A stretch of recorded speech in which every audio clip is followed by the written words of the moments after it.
এক দেশে এক রাজকন্যা ছিল। অপরূপা রাজকন্যাকে কত শত রাজপুত্র নিজের করে পেতে চেয়েছে, কিন্তু চাইলেই তো হবে না। রাজকন্যার দৃষ্টি ছিল অন্য কোথাও, অন্য কোনোখানে। শুনে অনেকের চোখ কপালে উঠবে। রাজকন্যার পছন্দ ছিল সূর্য। তেজদীপ্ত সূর্যের জন্য সে কি আকুলি বিকুলি তার। আর কাউকে নয়, তার সূর্যকে চাই। কিন্তু সূর্যই ভালোবাসার মূল্য বোঝে না, একদমই সাড়া দেয় না রাজকন্যার আহ্বানে। অধরা হয়ে দূর আকাশেই থেকে যায়। এমন নিষ্ঠুর প্রত্যাখ্যানের ঘটনায় প্রেমিকার বুক ভেঙে খান খান হয়ে যায়। ব্যথা সইতে না পেরে বেছে নেয় আত্মহননের পথ। শাস্ত্র মেনে তার শরীর দাহ করা হয় বটে। রাজকন্যার দেহভস্য থেকে জন্ম নেয় একটি গাছ। গাছে চমৎকার ফুল ফোটে। রাতে ফোটা শুভ্র সুন্দর ফুল সকালে তেমন দেখা যায় না। সূর্যের স্পর্শ পাওয়া মাত্রই অশ্রুবিন্দুর মতো ঝরে পড়ে। দুঃখিনী রাজকন্যার নামে এই ফুলের নামকরণ করা হয় পারিজাতিকা। পৌরাণিক এই কাহিনী অনুযায়ী পারিজাতিকা বেদনার প্রতীক, ব্যর্থ প্রেমের আলেখ্য। একই ফুল পুরাণে এসেছে পারিজাত নামে। পারিজাতকে সেখানে উল্লেখ করা হয়েছে স্বর্গের শোভা হিসেবে। এই কাহিনী অনুযায়ী কৃষ্ণের দুই স্ত্রী সত্যভামা ও রক্তকমিনী উভয়েরই ইচ্ছা তাদের বাগান পারিজাতের ঘ্রাণে ভরে উঠবে। কিন্তু পারিজাত তো স্বর্গের শোভা, মর্তে কেন আসবে? কৃষ্ণ তবু ফুলটি সংগ্রহের পরিকল্পনা করেন। স্ত্রীদের খুশি করতে তিনি স্বর্গের পারিজাত বৃক্ষ থেকে একটি ডাল ভেঙে নিয়ে আসেন। এদিকে স্বর্গের রাজা ইন্দ্র পারিজাতের ডাল ভেঙে নিয়ে যাওয়ার কথা শুনে ভীষণ রেগে যান।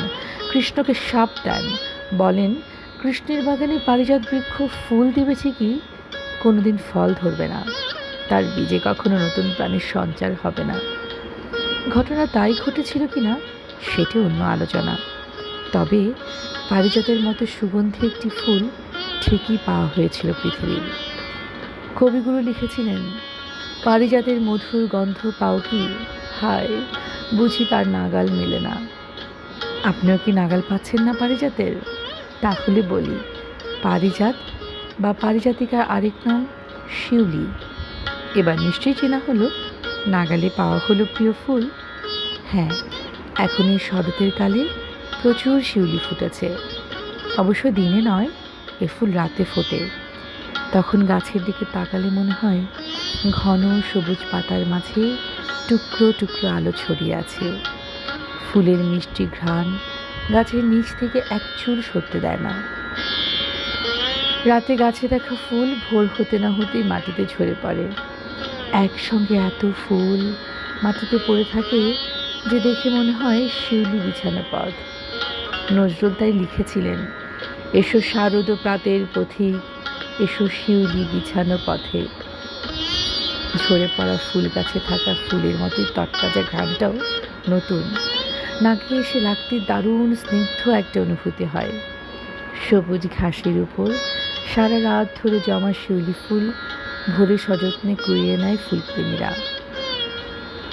কবি আবিদ আজাদ আবার দেখেছিলেন মরা শিউলি গাছ। বিচ্ছেদের কষ্ট থেকে প্রেমিকার উদ্দেশ্যে তিনি লিখেছেন, যে শহরে আমি নেই, আমি থাকবো না, সে শহরে জনহীন কোনো পেট্রোল পাম্পের দেওয়াল ঘেঁষে একটা মরা শিউলি গাছের মতো বেঁচে থাকবে তুমি। কবি আজ নেই, কী হলো তার প্রেমিকার জানা যাবে না কোনো দিন। তবে এই কবিতা শিউলির কথা মনে করিয়ে দিবে সবসময়। পারিজাতিকা, পারিজাত বা শিউলি ফুলের আরও কিছু নাম আছে। প্রচলিত অন্য নামগুলোর মধ্যে আছে শেফালি, শেফালিকা, নাইট ফ্লাওয়ার, জেসমিন, হারসিঙ্গার, কোরাল জেসমিন, রাগাপুষ্পী, খারাপাত্রাকা ও প্রজাক্তা। নজরুল লিখেছেন, দূর প্রপাশে প্রাণ কাঁদে আজ, শরতের ভোর হাওয়ায় শিশির ভেজা শিউলি ফুলের গন্ধে কেন কান্না পায়। বসনের আয়োজনে থাকছে শিউলি অলংকার, শিউলি বসন, হাতে আঁকা বিভিন্ন পোশাকে শিউলি মোটিফ। ধন্যবাদ।